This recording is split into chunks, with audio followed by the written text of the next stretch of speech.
Hello, and welcome to The Essential Reads.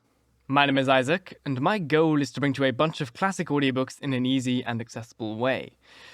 If you like what I do here, feel free to do all the YouTubey things, subscribe, feel free to do all the podcasty things, share, leave a review, and if you really like what I do, you can support me on Patreon where you'll have access to exclusive audiobooks. Now, without further ado, let us begin. Pride and Prejudice by Jane Austen. Chapter 17. Elizabeth related to Jane the next day what had passed between Mr Wickham and herself. Jane listened with astonishment and concern. She knew not how to believe that Mr Darcy could be so unworthy of Mr Bingley's regard, and yet it was not in her nature to question the veracity of a young man of such amiable appearance as Wickham. The possibility of his having really endured such unkindness was enough to interest all her tender feelings, and nothing therefore remained to be done but to think well of them both, to defend the conduct of each, and throw into the account of accident or mistake whatever could not otherwise be explained. "They have both," said she, "been deceived, I dare say, in some way or other, of which we can form no idea. Interested people have, perhaps, misrepresented each to the other. It is, in short, impossible for us to conjecture the causes or circumstances which may have alienated them without actual blame on either side." "Very true, indeed. And now, my dear Jane, what have you got to say in behalf of the interested people who have probably been concerned in the business? Do you clear them too, or shall we be obliged to think ill of somebody?" "Laugh as much as you choose, but you will not laugh me out of my opinion. My dearest Lizzie, but do consider in what a disgraceful light it places Mr Darcy to be treating his father's favourite in such a manner. One whom his father had promised to provide for. It is impossible. No man of common humanity, no man who had any value for his character could be capable of it. Can his most intimate friends be so excessively deceived in him? No! I can much more easily believe Mr Bingley being imposed on than that Mr Wickham should invent such a history of himself that he gave me last night. Names, facts, everything he mentioned without ceremony. If it be not so, let Mr Darcy contradict it. Besides, there was truth in his looks. It is difficult indeed. It is distressing. One does not know what to think." "I beg your pardon. One knows exactly what you think." But Jane could think with certainty on only one point, that Mr Bingley, if he had been imposed on, would have much to suffer when the affair became public.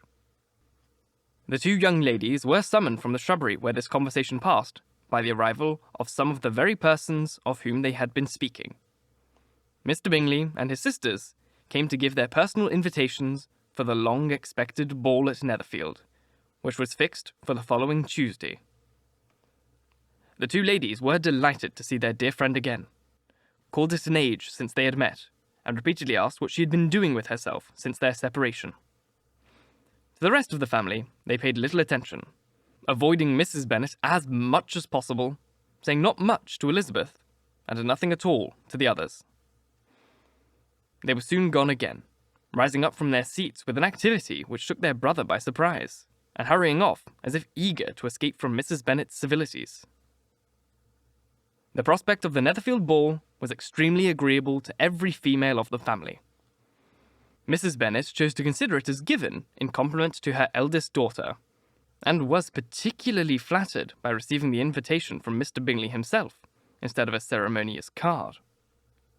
Jane pictured to herself a happy evening in the society of her two friends and the attentions of their brother, and Elizabeth thought with pleasure of dancing a great deal with Mr Wickham, and of seeing confirmation of everything in Mr Darcy's looks and behaviour.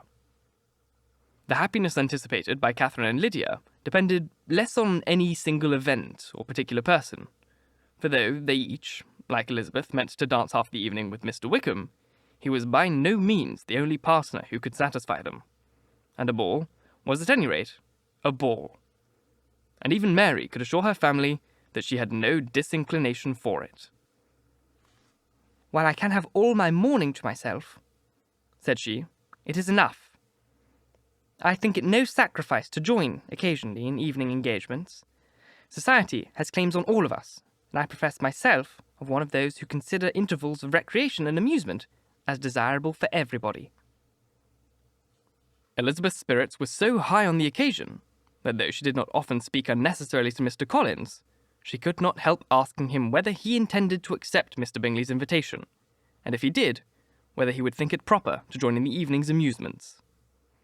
And she was rather surprised to find that he entertained no scruple whatever on that head, and was very far from dreading a rebuke either from the Archbishop or Lady Catherine de Bourgh by venturing to dance.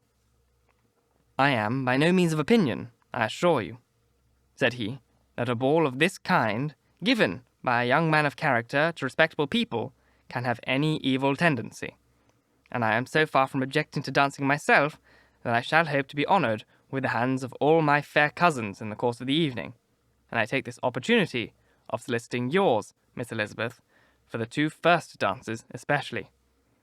A preference which I trust my cousin Jane will attribute to the right cause, and not to any disrespect for her." Elizabeth felt herself completely taken in. She had fully proposed being engaged by Mr. Wickham for those very dances, and to have Mr. Collins instead. Her liveliness had never been worse timed. There was no help for it now, however. Mr. Wickham's happiness, and her own, was perforce delayed a little longer, and Mr. Collins' proposal accepted with as good a grace as she could. She was not the better pleased with his gallantry from the idea it suggested of something more. It now first struck her that she was selected from among her sisters as worthy of being the mistress of Hunsford Parsonage, and of assisting to form a quadrille table at Rosings in the absence of more eligible visitors. The idea soon reached to conviction. She observed his increasing civilities towards herself, and heard his frequent attempt at a compliment on her wit and vivacity. And though more astonished than gratified herself by this effect of her charms, it was not long before her mother gave her to understand that the probability of their marriage was exceedingly agreeable to her. Elizabeth, however, did not choose to take the hint, being well aware a serious dispute must be the consequence of any reply. Mr. Collins might never make the offer. Until he did, it was useless to quarrel about him. If there had not been a Netherfield ball to prepare for and talk of, the younger Miss Bennet would have been in a pitiable state. For, from the day of the invitation to the day of the ball, there was such a succession of rain as prevented their walking to Meryton once. No aunt, no officers, no news could be sought after. The very shoe roses for Netherfield were got by proxy. Even Elizabeth might have found some trial of her patience in weather, which totally suspended the improvement of her acquaintance with Mr. Wickham. And nothing less than a dance on Tuesday could have made such a Friday, Saturday, Sunday, and Monday endurable to Kitty and Lydia. Thank you so very much for listening. If you enjoyed, please like, comment, share, all that jazz. And if you really enjoyed, do subscribe because there is more to come. And if listening on podcast, please leave a review. It helps get this in front of a lot of more people. And if you want to support me in a more concrete way, you can either click here on YouTube, or you can go to the description box wherever else you're listening and go to the Patreon, where for as little as $1 a month, you'll be supporting me directly by letting me buy food. And you'll also have access to exclusive audiobooks that you'll only find there. Once again, thank you very much for listening, and until next time, bye-bye.